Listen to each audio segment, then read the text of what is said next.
Hello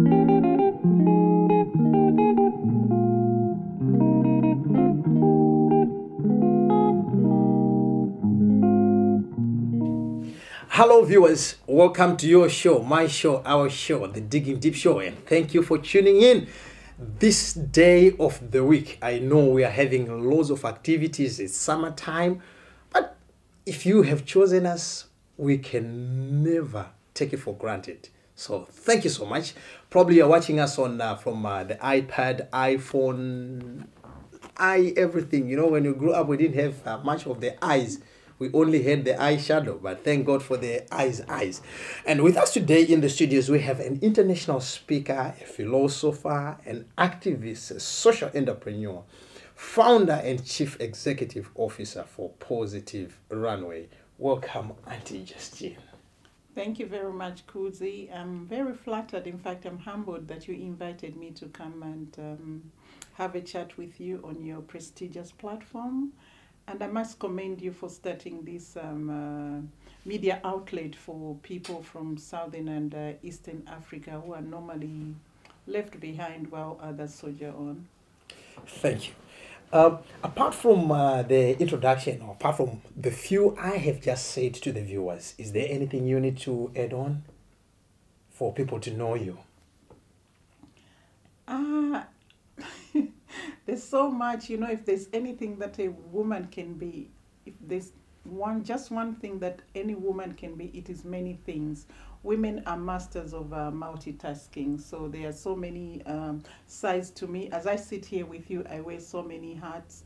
I am the founder and CEO of Positive Runway. I am also the ambassador and diaspora spokesperson for the Enough Food for Everyone IF campaign. I am the African Woman of the Year 2012. I am so many things. I'm sure we'll go through all of that during the interview. Yeah, the list is endless. And some of the things we may not be able to bring them to you viewers, but if you go on Google do not lie. Yes. The Positive Runway, tell us more. Can you give us an insight about that project? Okay, Positive Runway was started because we realized that HIV and AIDS has been in the world for over almost 30 years. And through those 30 years, even though the world has made tremendous advances in technological and medical advances, and people can be made to live very comfortably, in fact, with the virus. But one thing that keeps nagging is the fact that you still get new infections, and these new infections are in young people, and more so in young people under the age of 30. Then that got us thinking perhaps, and there have been so many campaigns, because Positive Runway is a campaign to raise awareness and to try and stop the spread of HIV and AIDS into the next generations. But through the 30 years, there have been many campaigns, but we realized that somewhere along the line, the message has been lost, because if this message was clear, we shouldn't really be having all these new infections in young people. So Positive Runway was to try and see what can we do, how do we pass this message to young people, and we came up with what we believe to be a very innovative and creative way of passing on the message to the young generation. And so we do, that is why it is called Positive Runway, Global Catwalk to Stop the Spread, because just by its title, young people get excited. But because we know in the 21st century, the young generation are totally obsessed with the limelight, with the runway, with models, with celebrities, with film, television. So we use all of these things. We use people in the limelight, people like models, actors, music artists, as our effective advocates in trying to pass the message to try and stop the spread of HIV and AIDS in the young generation, because we believe that prevention is better than cure. Yes. I know to most of our viewers who are from African origin, they believe that HIV is more of an African disease. So can you enlighten us more? Being here in Europe, you know, HIV is not a much talked about kind of a topic. When it just started, I think it was very talked about, even in the UK and all over the world. We now live in a globalized world. Any little things, even the flutter of a butterfly, somewhere so far away, say in the Amazon, will send such a big earthquake around the world. So HIV and AIDS is not just for Africa, it's for the whole world, because we live in a globalized world where everything, some of the effects of globalization are such as the ease of travel. Somebody from the UK or the US who travel tomorrow to Africa, perhaps they are an investor and they have a relationship in Africa. They are bound somehow to pick up HIV and AIDS. So the disease does travel around the world. So it is a global issue. It is not just an issue that is confined to Africa. Next year, we are hosting the World AIDS Day Summit in Atlanta, and this has been prompted by a group of people that are based in Atlanta because recently they realized that there was a lot of new HIV/AIDS infections in young people aged, in fact, from 13 to about 24 years old, and also in a lot of women in the US, not even in Africa. So it is a global issue. It's not confined to Africa. The main cause, is it that the young people are promiscuous, or there's lack of education as far as the issue of HIV is concerned? I think it's a combination of a lot of things. The lack of education is one of them, lack of awareness, especially where people, remember with HIV and AIDS, it's spread in so many ways. There's the issue of mother to child transmission. So in places like Africa, where interventions for HIV and AIDS took a long time to come on board, children who were born around that time have grown up with perhaps with the virus without realizing they have it, and they have then passed it on to some of their partners when they became sexually active, but without realizing that. And I think that is why it is surprising that a generation under the age of 30, which is a generation that has never known a time without effective HIV/AIDS therapy, are the ones that are now at risk of contracting the virus. But I think this is something that perhaps the world had sort of overlooked. The fact that at the time, that because of the way HIV and AIDS was announced to the world, in a way like a disease that is spread through sexual promiscuity, thereby labeling it as a disease of shame. So even those parents that were at that time told they were HIV positive, or they had their child who was born HIV positive, they would never tell the child because they don't want the community to have that stigma against their child. So they let the child grow up like that, and then they pass it on. But also there are issues to do with sexual irresponsibility or even sexual responsibility. Yes, where young people need to take care in how they conduct their sexual activities.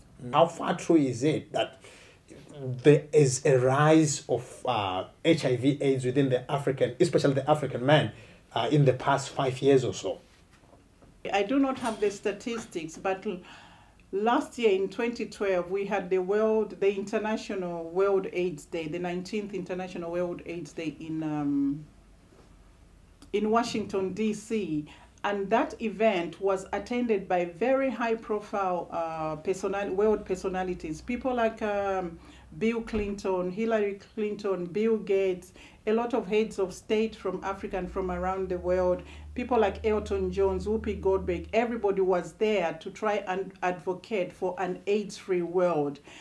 And to think this is 2012, over 30 years since HIV and AIDS had come, if these people are getting up to come and advocate for a stop to the spread of HIV and AIDS, to call for an AIDS-free world and an AIDS-free generation, then you know that HIV and AIDS is very much with us, and it touches upon the whole of the world. Remember, a better me, a better you, a better world. Yes. So if you are living with somebody who is HIV positive and they have come to break the silence, please do not stigmatize them. We can actually help them more better by giving them comfort, by giving them counsel and better food. You are watching your show, my show, our show, the Digging Deep Show. If you are just tuning in, we have started long time ago. If you were watching, I hope you have picked up your phone to call a friend to tell them that our program is now on air. If you haven't, please repent and do it right now. With us in the house is a very powerful lady from Southern Africa. And I know most of our viewers are wondering, which part of Southern Africa do you come from? Yes, Madam Justin. Indeed, as you said, I am from Southern Africa. I am from Zambia, which at some point was one country with both Zimbabwe and Malawi, as we were called Rhodesia and Nyasaland. And there's this project which you just launched recently, Enough Food for Everyone. Can you enlighten us more? The Enough Food for Everyone IF campaign is a coalition of, it started with a coalition of 100 top leading UK development organizations, of which my organization Positive Runway is one of those. But we have now moved on to about 200 at the moment. We are over 200 UK development organizations and charities that are working through the IF campaign to try and advocate for the end to world hunger. What we are trying to do is, because this year the United Kingdom holds the presidency for the G8, and we are trying to appeal to the British Prime Minister David Cameron to try and convince his colleagues in the G8 to try and revise those policies that we believe accelerate world hunger. And this we have picked on. We know that there are a lot of other issues that contribute to world hunger, but we have picked the main ones. So we need to get to the root cause of the issues rather than dealing with the symptoms. So what we believe at the IF campaign are the root causes of hunger around the world. Policies, and we have picked on 4 policies. Policies to do with tax dodging. You know, tax dodging is legal, it is lawful, because there are so many loopholes that people can avoid to pay tax. So we are asking the G8, because we know that is where the power is, that is where all the decisions are made, that is where the policies are made. And as you know, laws are made by men. And if you can appeal to men, they can change those laws when they see it fit. So we are asking them to revise the policies around tax dodging. We are also asking them to revise the policies around land grabs, because we know that land grabs hurt a lot of, especially African countries. The new issue of land grabs, you have all these multinational corporations come into Africa, buy up land and displace the people that have been farming that land for generations and generations to feed their people, and move them away, thereby displacing them. They find they have no land to live. They can't go to the, a woman can't wake up in the morning to go and get some water from the stream, because then she'll be trespassing, because now the land she's at belongs to somebody else. So those are some of the things we are trying to do.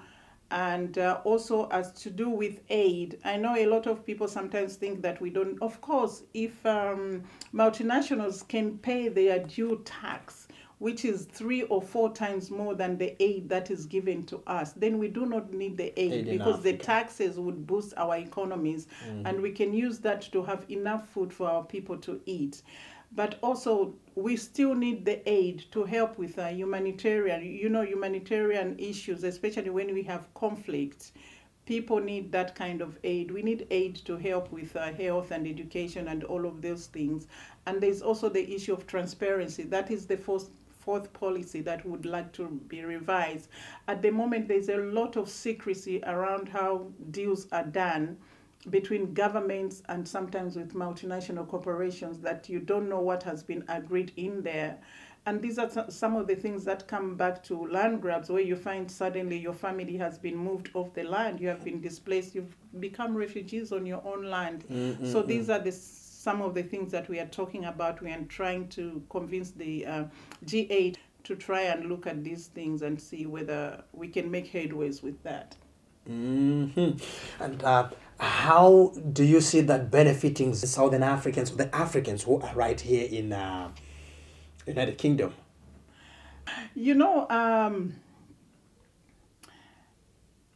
Black Americans have been away from their motherland for over 400 years, but at their heart, at their core, they still wish that they can go back home. I work a lot with Americans because we have a branch of Positive Runway in the US.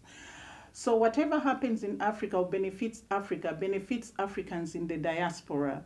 Because if you remember, at the time that I came here was when the economy of, say, my country, Zambia, was very bad. So when I came here, I was the one that had to keep sending money back home to feed the people in my country. So that affected me. The money that I should have saved and been a billionaire by now, I had to keep sending back to educate some of my siblings, to feed some of my relatives, to do a lot of things there. If that were not the case, then even my position would be different. So whatever happens at home always impacts on us wherever we are in the world. So that is why it is important. That is why I'm getting up and fighting this. With land grabs, in fact, for me, my worry is I always try to look further than... my mother always said this, the finger pointing at the moon is not the moon, because some people, you tell them a point and they just look at what you're saying without looking a little further.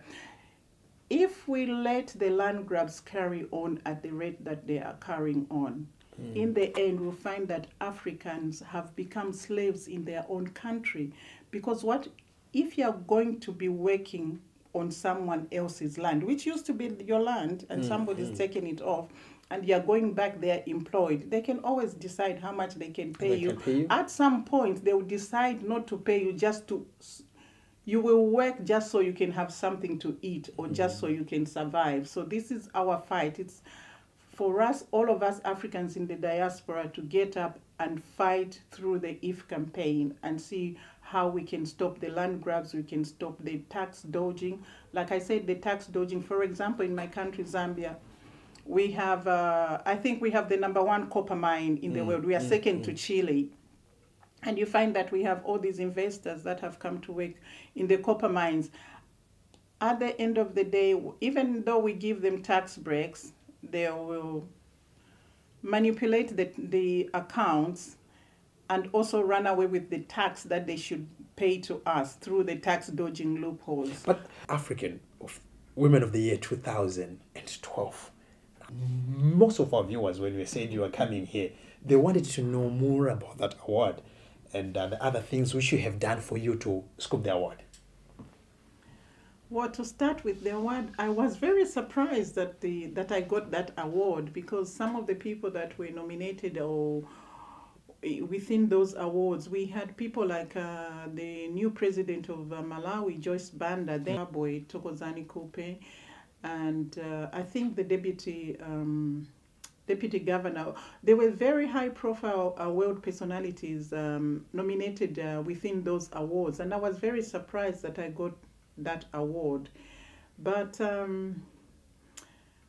I actually did ask the organizers how come I got the award and not any of the other people that were nominated, because the first recipient of the African Achievers Awards is Desmond Tutu.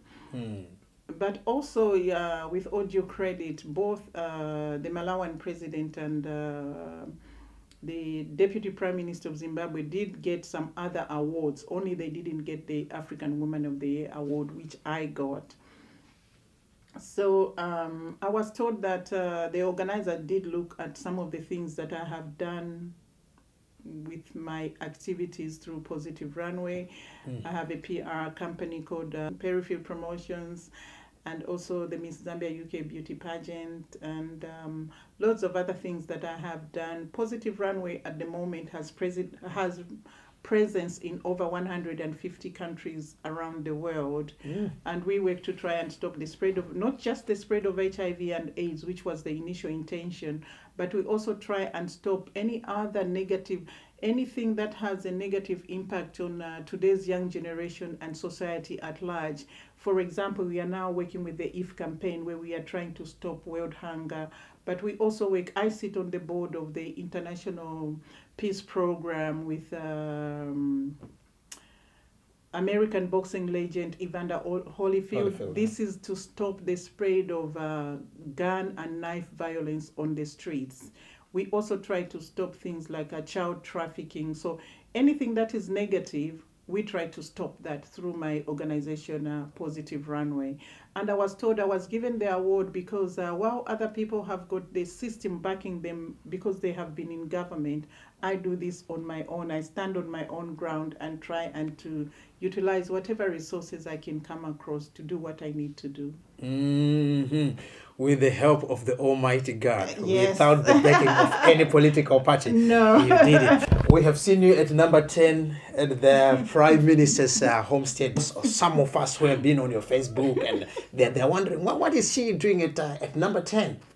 I spoke about the If campaign, where I'm trying as much as possible to bring back dignity to people in Africa who've had their land stolen, our money stolen through dodging tax. So I thought if I can just go to the Prime Minister and tell him to stop these things so my people can retain their dignity, can have their land, can have the money that is due to them through the tax that's dodged by multinationals, perhaps I could make a difference to my own people and bring back what is due to them. It's true, ladies and gentlemen, if even spider webs, if they unite, they can stop a lion. This is a noble cause. Why can't you come unite? Let's make the petition to the Prime Minister, not only to the Prime Minister of the United Kingdom, but to all the leaders in the world at large. And I definitely know that change will come our way. You're watching your show, my show, our show, The Digging Deep Show. Having all these awards, being among 100, the most 100 influential black people in the Hall of Fame, what is your source of inspiration? What is it that inspires you? What inspires me is that when I was a child, actually, about the age of 10, I've been Catholic. I've been raised up as a Catholic. I went to a Catholic primary school, and I used to admire the nuns and the priests. And I thought when I grow up, I'd become a priest. I wanted to serve God, and I thought serving God would be, becoming a nun would be the greatest service to humanity. But then as I grew old, I found, there are other ways of doing all of these things. So through some of the things that I have done, I've done work in order just to earn money.